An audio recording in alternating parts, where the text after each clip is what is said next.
انوار الحق کاکڑ پاکستان کے 8ویں نگراں وزیر اعظم مقرر ہو گئے ہیں، اور اس سے قبل اس منصب پر کون کون فائز رہ چکا ہے، یہ تفصیل جانتے ہیں رپورٹ میں۔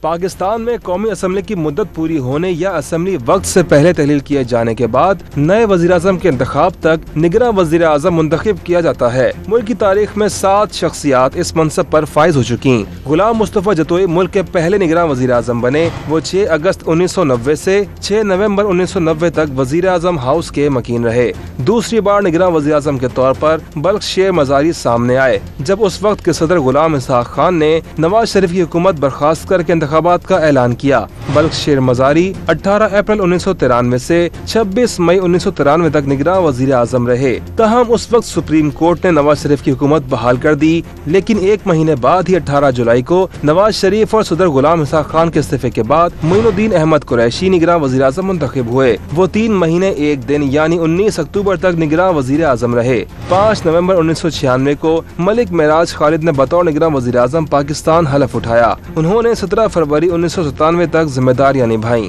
محمد میاں سومرو 15 نومبر 2007 کو نگراں وزیر اعظم بنے۔ مسلم لیگ کاف کے رہنما 25 مارچ 2008 تک منصب پر فائز رہے۔ میر ہزار خان کھوسو 24 مارچ 2013 سے 5 جون 2013 پاکستان کے نگراں وزیر اعظم رہے۔ جسٹس ریٹائرڈ ناصر الملک نے بطور 7ویں نگراں وزیر اعظم پاکستان حلف اٹھایا اور 13 مئی 2018 سے 18 اگست 2018 تک عہدے پر موجود رہے۔